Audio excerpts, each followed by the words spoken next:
사람은 나이가 들수록 무언가를 더 가지게 되는 게 아니라 기대가 남아있을수록 더 외로워집니다. 특히 평생 부모로 살아온 사람일수록 이 외로움은 말로 설명하기 어렵습니다. 오늘 이 영상을 보시는 분들께 먼저 이렇게 여쭤보고 싶습니다. 혹시 자식한테 전화를 걸까 말까 한참을 망설이신 적 있으신가요? 전화기를 들었다가 놓고 들었다가 또 놓고 괜히 전화하면 애들 바쁠 텐데 내가 또 전화하면 귀찮아하는 거 아닌가. 그렇게 혼자 생각하다가 결국 전화를 못 하신 적 한두 번쯤은 있으시죠? 그런데 이상한 건 말입니다. 전화를 안 하면 안 한 대로 마음이 허전하고 전화를 해도 뭔가 시원하지 않다는 겁니다. 응, 엄마. 나 지금 좀 바빠. 나중에 다시 전화할게. 그 한마디 듣고 전화를 끊으면 혼자 남은 거실이 더 쓸쓸하게 느껴지곤 합니다. 왜 그럴까요? 왜 자식한테 기대면 기댈수록 마음은 더 외로워지는 걸까요? 오늘은 이 이야기를 여러분과 함께 나눠보려 합니다.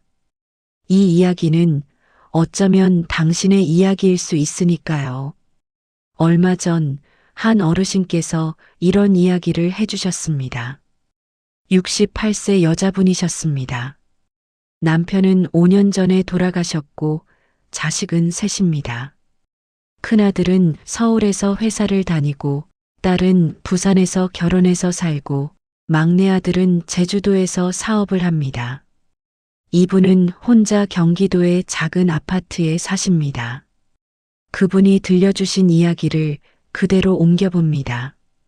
저는 평생 자식 뒷바라지만 하고 살았어요. 남편이 벌어오는 돈이 많지 않았으니까 저도 일을 했습니다.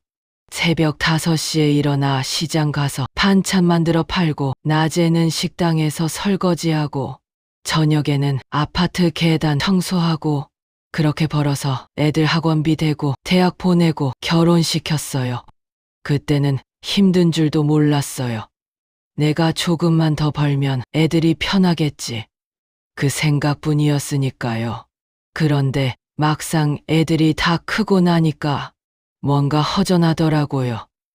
남편까지 먼저 가고 나니까 집이 너무 조용해요. 처음에는 괜찮았어요. 애들이 잘 살면 됐지. 뭐, 그렇게 생각했어요. 그런데 시간이 지나면서 조금씩 서운한 마음이 들기 시작했어요. 큰애는 명절에나 한번 와요. 와서도 밥 먹고 한두 시간 있다가 가요. 엄마, 회사 일이 많아서 빨리 가봐야 해. 그 말 듣고 보내고 나면 또 몇 달은 얼굴도 못 봐요. 딸애는 부산에서 시댁 눈치 보느라 바빠요. 전화하면 항상 뭔가 급하게 끊어요. 엄마, 애들 학원 데려다 줘야 해서 나중에 다시 전화할게. 그러고는 전화가 안 와요. 제가 다시 전화하면 그제서야 받고 막내는 제주도에서 사업한다고 바빠요. 한 달에 한 번 통화할까 말까 해요. 엄마, 나 요즘 정신없어. 잘 지내고 있지? 내가 나한테 물어볼 게 그것밖에 없니? 그래서 제가 어느 날 큰애한테 전화를 했어요. 얘야, 엄마가 요즘 무릎이 좀 아픈데 주말에 시간 나면 같이 병원 좀 가자. 그랬더니 이렇게 말하더라고요. 엄마, 이번 주는 안 될 것 같아. 다음 주에 가능하면 전화할게. 다음 주가 되니까 연락이 없더라고요. 제가 다시 전화했어요. 얘야, 저번에 병원 간다고 했잖아. 그랬더니 이렇게 말해요. 아, 엄마 미안. 깜빡했어. 근데 엄마, 혼자 가면 안 돼? 나 정말 바빠. 그 순간 뭔가 가슴이 철렁했어요. 아, 나는 이 애들한테 짐이구나. 그런 생각이 들더라고요. 그 뒤로는 전화를 잘 안 하게 됐어요. 무릎이 아파도 혼자 병원 가고, 밤에 외로워도 그냥 참고, 명절에 애들이 안 온다고 해도 그래, 바쁘겠지 하면서 넘어가고. 그런데 이상한 건 말입니다. 전화를 안 하니까 더 외롭더라고요. 애들한테 기대를 안 하려고 하니까 오히려 더 서운하고, 내가 뭘 잘못한 걸까? 내가 애들을 너무 잘못 키운 걸까? 그런 생각도 들고. 근데 또 한편으로는 이런 생각도 들어요. 애들도 바쁘겠지. 자기 인생 사느라 내가 너무 많은 걸 바라는 건가? 그런데도 마음 한구석은 계속 서운해요. 그래서 묻고 싶어요. 자식한테 기대는 게 잘못된 건가요? 평생 키운 자식한테 가끔 시간 내달라고 하는 게 그렇게 큰 욕심인가요? 아니면 제가 너무 집착하는 건가요? 요즘은 그냥 혼자 사는 게 편할 때도 있어요. 기대를 안 하면 서운할 일도 없으니까. 그런데 그렇게 생각하면 또 왠지 슬퍼지더라고요. 이게 뭐 하는 건지 모르겠어요. 평생 애들 위해 살았는데 이제 와서 이렇게 외로울 줄은 몰랐어요. 이분의 이야기가 끝나고 나서 한참 동안 말이 없었습니다. 그분도 옆에서 듣던 분들도 누구 하나 쉽게 말을 꺼내지 못했어요. 왜냐하면 그 자리에 계셨던 많은 분들이 다 비슷한 마음을 갖고 계셨으니까요. 혹시 이 이야기를 듣고 계신 여러분도 뭔가 가슴이 뜨끔하셨나요? 이게 내 이야기 같은데 그런 생각이 드셨나요? 괜찮습니다. 당신만 그런 게 아닙니다. 우리가 살아온 방식, 우리 세대는 그렇게 살아왔습니다. 참으면서, 희생하면서, 자식 위에 모든 걸 바치면서, 그게 부모의 도리라고 배웠고, 그게 사랑이라고 믿었습니다. 당신이 젊었을 때를 생각해 보세요. 아침 일찍 일어나 밥 짓고, 남편 출근시키고, 애들 학교 보내고, 그리고 당신도 일하러 나가고, 저녁에는 파김치가 되어 돌아와서 또 저녁 짓고, 설거지하고, 빨래하고, 그 와중에 시어머니 눈치 보고, 남편 비위 맞추고, 애들 숙제 챙기고, 힘들어도 내색 안 했습니다. 아파도 참았습니다. 내가 쓰러지면 이 집안이 어떻게 돌아가나, 그런 생각뿐이었습니다. 자식들한테는 늘 이렇게 말했죠. 너희들만 잘 크면 돼. 엄마는 괜찮아. 엄마는 내가 행복하면 그걸로 충분해. 나는 아무것도 필요 없어. 너만 잘 되면 돼. 그렇게 말하면서 살았습니다. 그게 부모의 사랑이라고 생각했으니까요. 그런데 막상 나이가 들고 보니 이상한 마음이 들기 시작합니다. 나는 이렇게 살았는데 왜 애들은 나를 찾지 않지?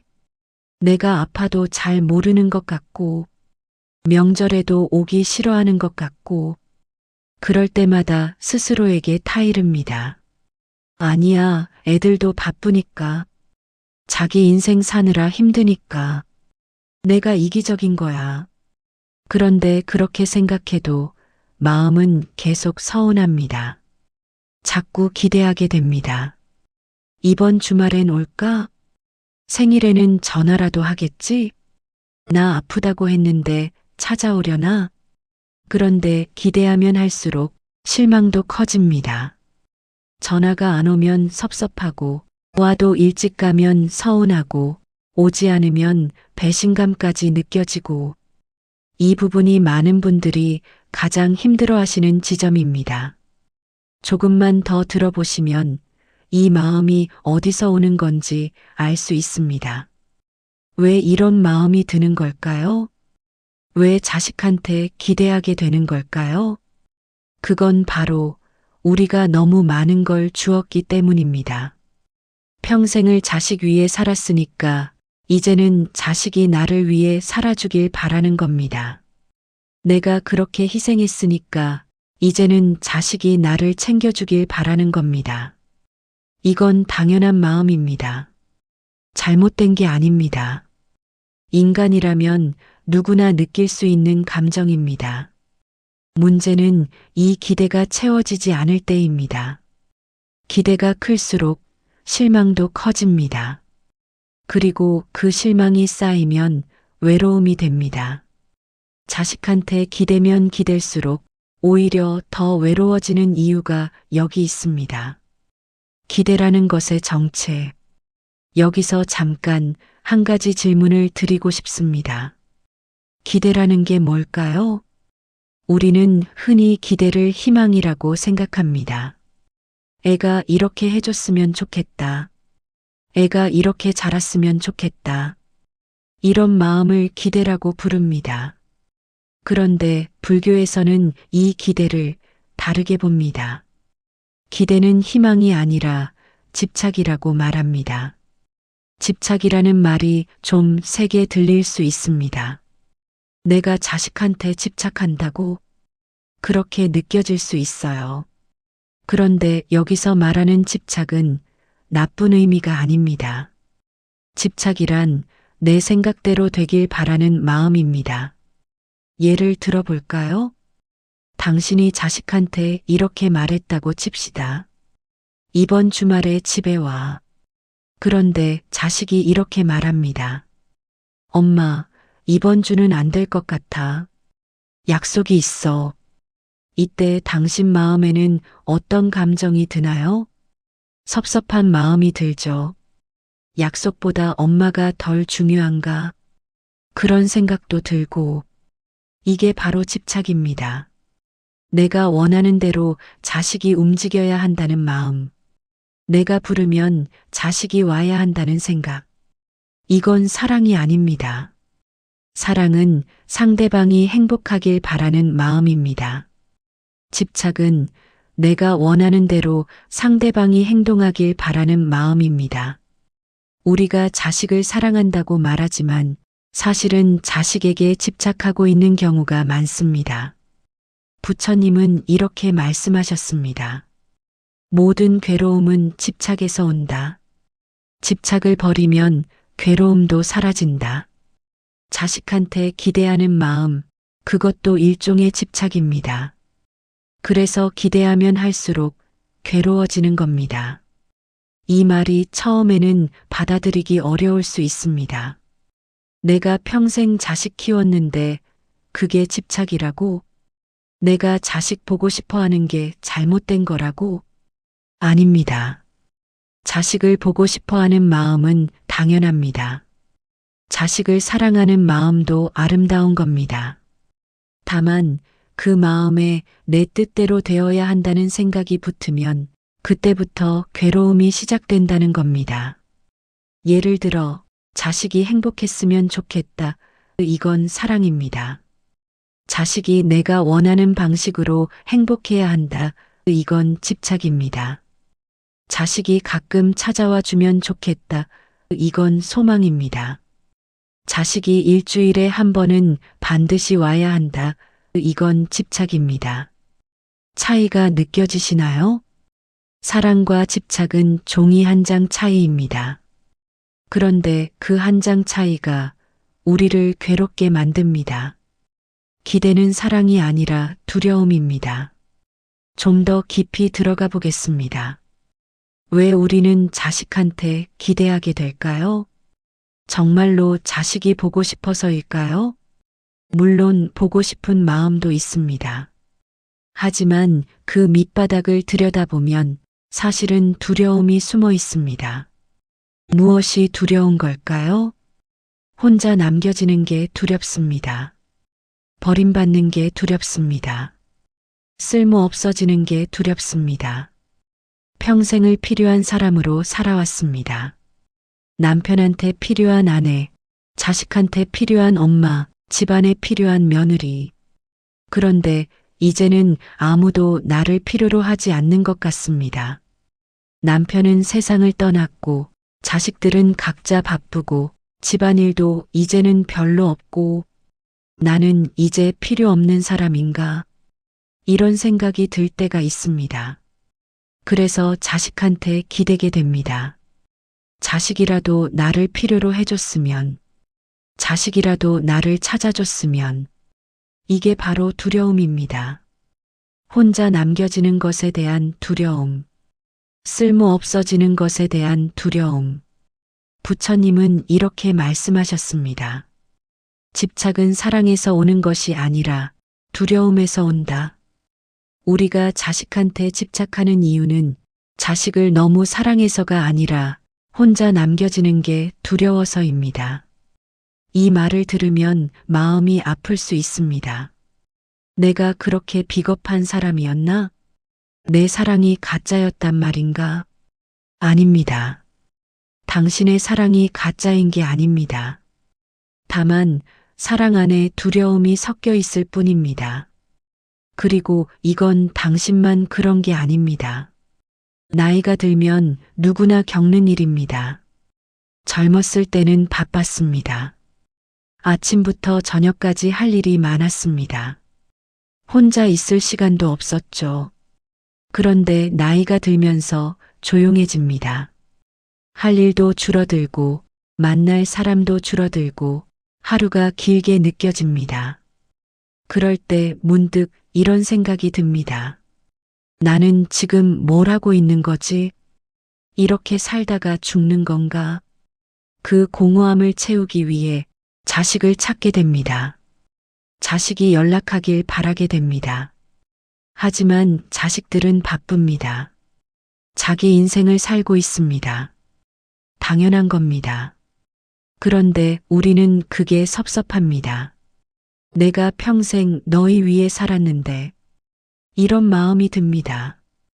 여기까지 들으시면서 혹시 이런 생각이 드시나요? 그럼 나는 잘못 살아온 건가? 내가 자식을 잘못 키운 건가? 나는 평생 헛되이 산 건가? 이 질문이 가장 무섭습니다. 가장 두렵습니다. 하지만 이 질문을 피하지 말고 정면으로 마주해 봐야 합니다. 조금만 더 들어보시면 마음이 정리될 겁니다. 당신은 잘못 살지 않았습니다. 먼저 이것부터 말씀드리고 싶습니다. 당신은 잘못 살지 않았습니다. 평생 자식 위해 산 것, 그건 잘못이 아닙니다. 헌신한 것도, 희생한 것도, 사랑한 것도 모두 진심이었습니다. 다만 그 과정에서 하나를 잊었을 뿐입니다. 자기 자신을 잊었습니다. 우리는 자식을 위해 살면서 나라는 사람을 뒤로 밀어뒀습니다. 나중에 애들 다 크면 그때 내 인생을 살아야지. 그렇게 생각했습니다. 그런데 막상 자식들이 다 크고 보니 나라는 사람이 어디 있는지 모르겠는 겁니다. 나는 뭘 좋아하는지, 나는 뭘 하고 싶은지, 나는 어떻게 살고 싶은지 그걸 까먹었습니다. 그래서 자식에게 기대게 됩니다. 자식이 내 삶의 의미가 되어주길 바라는 겁니다. 하지만 이건 자식한테 너무 무거운 짐입니다. 자식들도 자기 인생을 살아야 하는데 부모의 의미까지 짊어지고 살기에는 너무 무겁습니다. 그래서 자식들이 멀어지는 겁니다. 사랑하지 않아서가 아니라 그 무게가 너무 무거워서입니다. 부처님은 이렇게 말씀하셨습니다. 모든 존재는 홀로 왔다가 홀로 간다. 아무도 당신의 인생을 대신 살아줄 수 없고 당신도 누구의 인생을 대신 살아줄 수 없다. 자식도 마찬가지입니다. 자식은 자식의 인생을 살아야 합니다. 부모는 부모의 인생을 살아야 합니다. 우리가 자식한테 기대는 이유는 자식이 내 인생을 채워주길 바라기 때문입니다. 하지만 그건 불가능합니다. 자식이 아무리 효자라도, 자식이 아무리 자주 찾아와도 그것이 내 인생을 의미 있게 만들어주진 않습니다. 내 인생은 내가 만들어가야 합니다.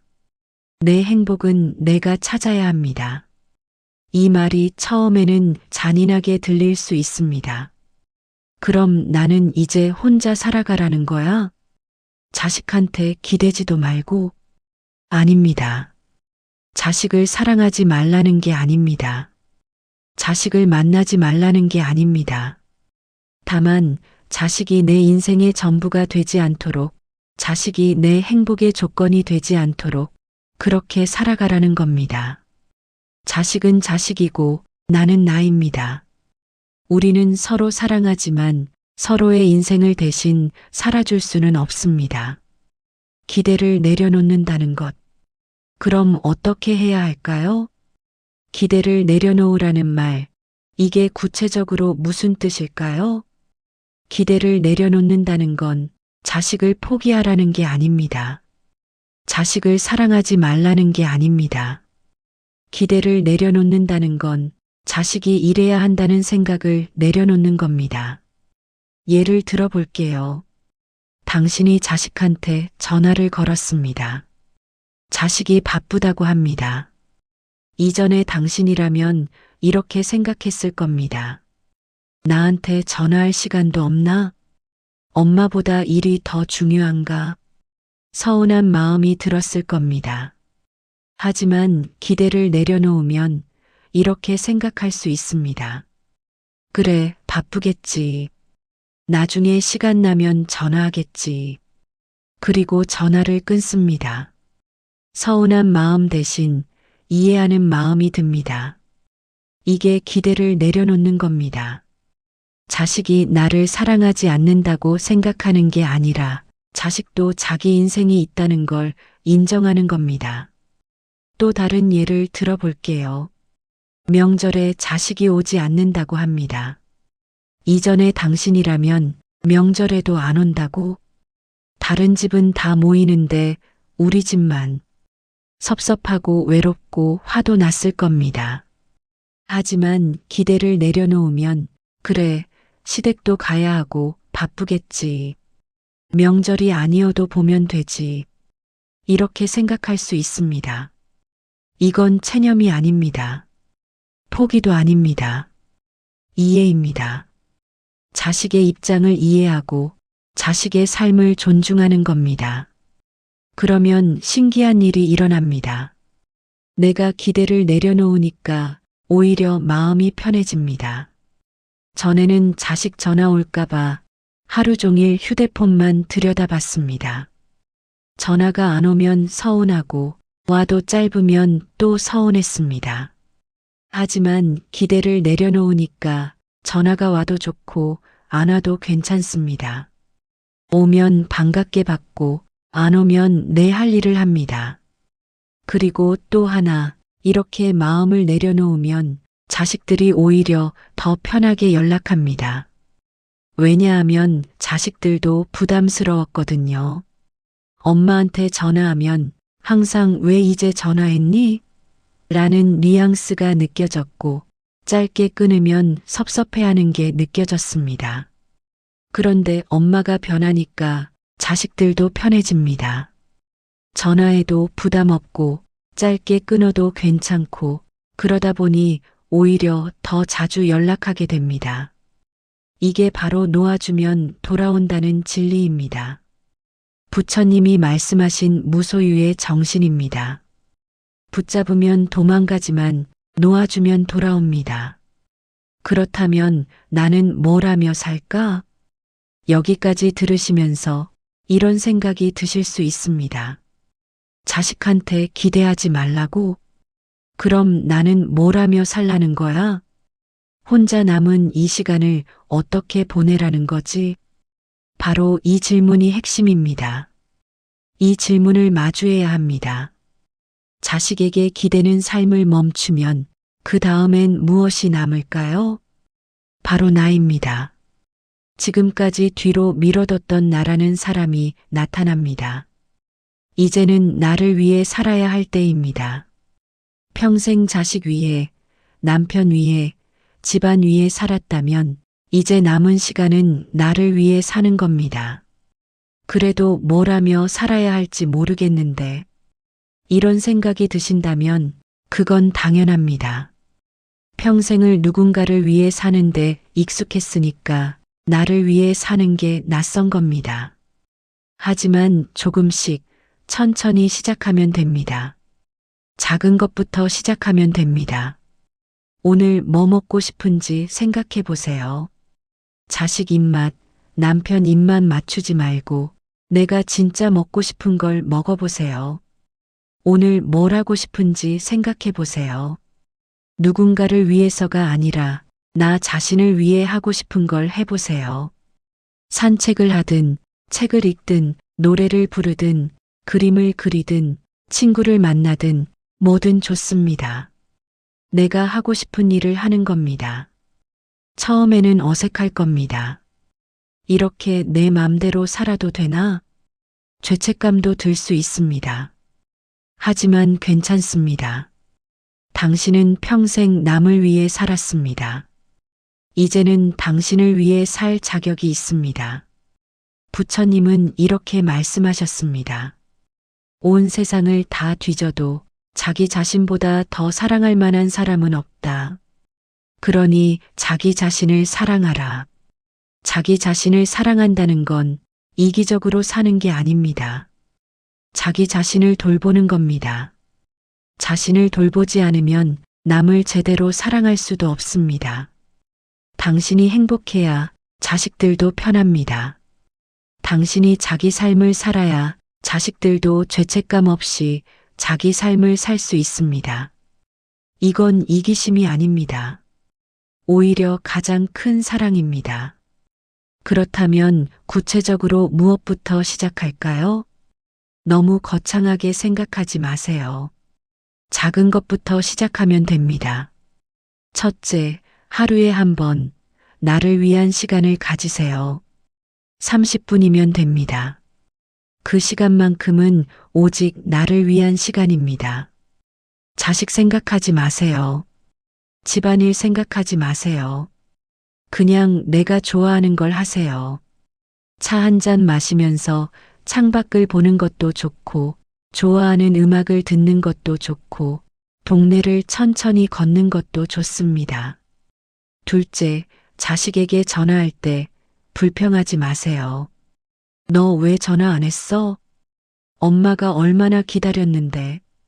이런 말 대신 오늘 날씨가 좋더라. 너도 좋은 하루 보내렴. 엄마는 오늘 이런 일이 있었어. 재밌었어. 이렇게 긍정적인 이야기를 하세요. 자식들도 사람입니다. 무거운 전화보다는 가벼운 전화를 받고 싶어 합니다. 셋째, 자식이 전화 안 해도 섭섭해하지 마세요. 대신 이렇게 생각하세요. 바쁘겠지. 잘 살고 있겠지. 그리고 자식 생각하는 시간에 나 자신을 돌보는 시간을 가지세요. 넷째, 작은 취미를 하나 만드세요. 거창한 거 아니어도 됩니다. 동네 경로당에 가서 친구들을 만나든, 복지관에서 하는 강좌를 듣든, 동네 산책로를 걷든, 뭐든 좋습니다.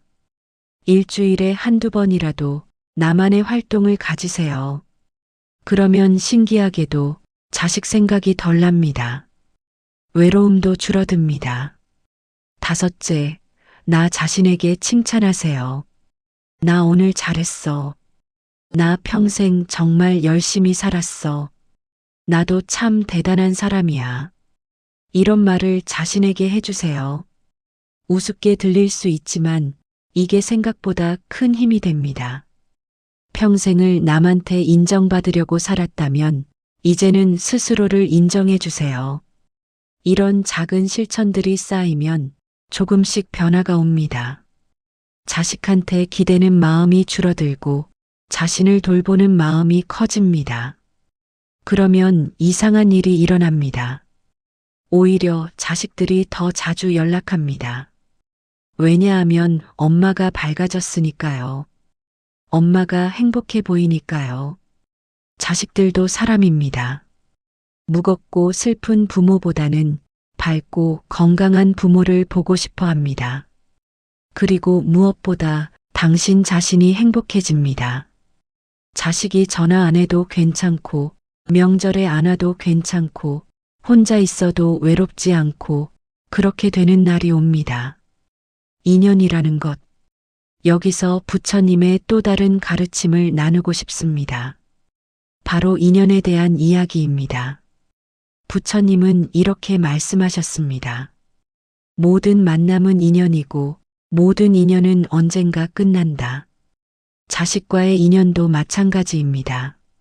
자식을 낳았다고 해서 평생 함께 사는 게 아닙니다. 자식은 어느 순간 떠나갑니다. 자기 인생을 살러 떠나갑니다. 이건 당연한 겁니다. 자연스러운 겁니다. 슬퍼할 일이 아닙니다. 새가 둥지를 떠나 날아가듯 자식도 부모의 품을 떠나 살아갑니다. 어미새는 날아간 새끼를 붙잡지 않습니다. 그냥 보내줍니다. 그게 자연의 이치니까요. 우리도 마찬가지입니다. 자식을 보내줘야 합니다. 보내준다는 건 자식을 사랑하지 않는다는 게 아닙니다. 오히려 더 깊이 사랑하는 겁니다. 자식의 자유를 존중하고 자식의 삶을 응원하는 겁니다. 그리고 나도 내 삶을 살아가는 겁니다. 부처님은 또 이렇게 말씀하셨습니다. 집착하면 괴로움이 따라오지만 놓아주면 평화가 찾아온다. 자식을 놓아주세요. 그러면 평화가 찾아옵니다.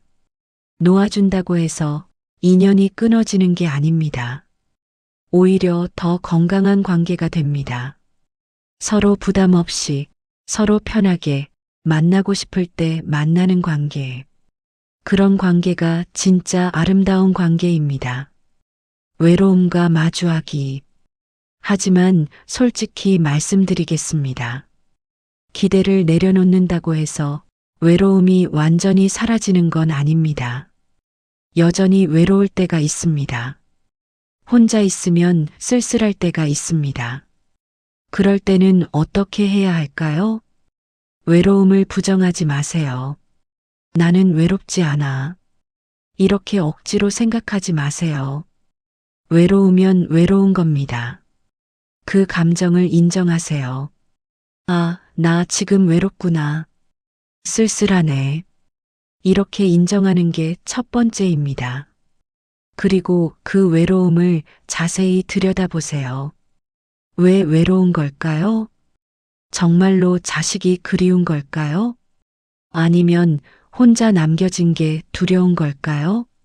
아니면 의미 없이 사는 것 같아서 허무한 걸까요? 외로움의 정체를 알면 그 외로움을 다룰 수 있습니다. 만약 자식이 그리워서 외롭다면 자식에게 전화하세요. 하지만 불평하지 말고 그냥 목소리가 듣고 싶었다고 말하세요. 만약 혼자 있는 게 두렵다면 밖으로 나가세요. 사람들이 있는 곳으로 가세요. 경로당이든 도서관이든 공원이든. 만약 삶이 의미 없게 느껴진다면 작은 의미를 만들어 보세요. 꽃을 키운다든지, 일기를 쓴다든지, 봉사활동을 한다든지. 외로움은 나쁜 게 아닙니다. 외로움은 자연스러운 감정입니다. 부처님도 외로움을 느끼셨습니다. 홀로 명상하시면서 인간의 외로움을 깊이 이해하셨습니다. 외로움을 부정하지 말고 외로움과 함께 살아가는 법을 배우세요. 외로움이 찾아올 때 그 외로움을 친구처럼 대하세요. 아, 외로움이 또 찾아왔구나. 잠시 같이 있다가 가겠지. 이렇게 생각하세요. 외로움을 밀어내려고 하면 외로움은 더 크게 다가옵니다. 하지만 외로움을 받아들이면 외로움은 잠시 머물다가 사라집니다. 그리고 신기하게도 외로움과 친해지면 혼자 있는 시간이 평화로워집니다. 혼자 있는 게 외로운 게 아니라 조용하고 편안한 시간이 됩니다. 남은 시간을 어떻게 살 것인가? 이제 마지막 질문을 드리고 싶습니다. 남은 시간을 어떻게 사시겠습니까? 자식을 기다리며 사시겠습니까? 아니면 자신의 삶을 사시겠습니까? 이건 선택의 문제입니다. 누가 정답을 말해줄 수 없습니다. 당신이 선택해야 합니다. 자식을 기다리며 사는 삶도 나름의 의미가 있습니다. 자식이 찾아올 때마다 기쁘고 그 기쁨으로 살아갈 수 있습니다. 하지만 그 삶에는 외로움이 따라옵니다. 기다림의 괴로움이 따라옵니다. 반면에 자신의 삶을 사는 것도 나름의 의미가 있습니다. 자유롭고 평화롭고 충만합니다. 하지만 그 삶에도 외로움은 있습니다. 혼자라는 사실은 변하지 않으니까요. 어느 쪽을 선택하든 완벽한 행복은 없습니다. 다만 어느 쪽이 더 당신답게 사는 길인가 그걸 생각해 보시길 바랍니다. 당신은 평생을 남을 위해 살았습니다. 이제 남은 시간만큼은 자신을 위해 살아도 괜찮습니다. 자식을 사랑하되 자식에게 매달리지 않고 자식을 그리워하되 자식이 내 삶의 전부가 되지 않도록 그렇게 사는 겁니다. 부처님은 이렇게 말씀하셨습니다. 과거에 연연하지 말고 미래를 걱정하지 말고 지금 이 순간을 살아라.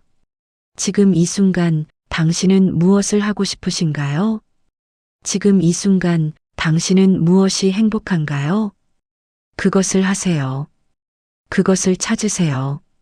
자식이 전화할까 기다리지 말고 내가 하고 싶은 일을 하세요.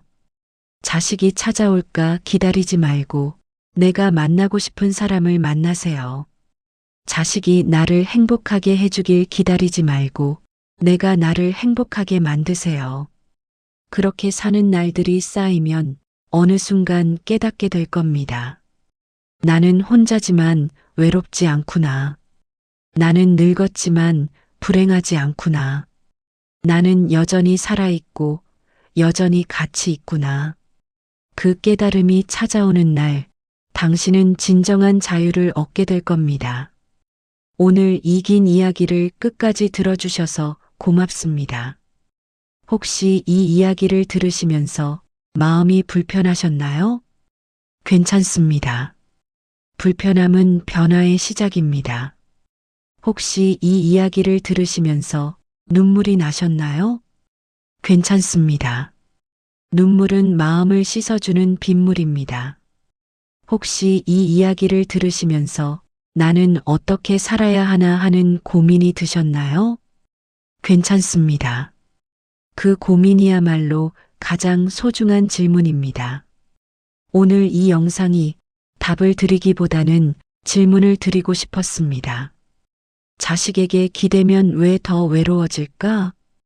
그건 자식이 나쁜 게 아니라 기대라는 게 원래 그런 거니까요.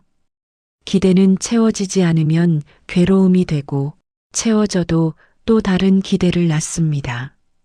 그래서 부처님은 말씀하셨습니다. 기대를 내려놓으라고, 집착을 버리라고. 그렇다고 해서 사랑을 버리라는 게 아닙니다. 오히려 더 깊이, 더 자유롭게 사랑하라는 겁니다. 자식을 사랑하되 집착하지 말고 자식을 그리워하되 매달리지 말고 자식을 기다리되 내 삶을 포기하지 말라는 겁니다. 당신은 잘못 살지 않았습니다. 평생 자식 위에 산 그 삶, 그건 아름다운 삶이었습니다. 다만 이제는 남은 시간을 당신을 위해 쓰셔도 됩니다. 자식들도 그걸 바랍니다. 엄마가, 아빠가 행복하기를. 당신이 행복하면 자식들도 편합니다. 당신이 자기 삶을 살면 자식들도 죄책감 없이 살 수 있습니다. 그러니 이제 자신을 돌보세요. 자신을 사랑하세요. 자신의 삶을 사세요. 그게 자식에게 주는 마지막이자 가장 큰 선물입니다. 오늘 하루 자식 생각하는 시간을 조금 줄이고 자신을 생각하는 시간을 조금 늘려보세요. 오늘 하루 자식에게 전화하지 말고 자신에게 물어보세요. 나는 오늘 뭘 하고 싶지? 그 작은 질문이 당신의 남은 인생을 바꿀 수 있습니다. 마지막으로 이 말을 드리고 싶습니다. 당신은 혼자이지만 외로워할 필요는 없습니다. 당신은 늙었지만 쓸모없는 사람이 아닙니다. 당신은 여전히 사랑받을 자격이 있고 행복할 자격이 있고 당신답게 살 자격이 있는 사람입니다. 그러니 부디 남은 시간을 당신답게 사시길 바랍니다. 오늘 영상을 보시며 마음에 오래 남은 한마디가 있다면 댓글로 함께 나눠주세요. 그 짧은 한 줄의 이야기가 누군가에게는 큰 위로가 되고 저에게는 다음 이야기를 준비할 수 있는 따뜻한 힘이 됩니다. 구독과 좋아요로 마음을 나눠주신 모든 분께 깊은 감사를 드립니다.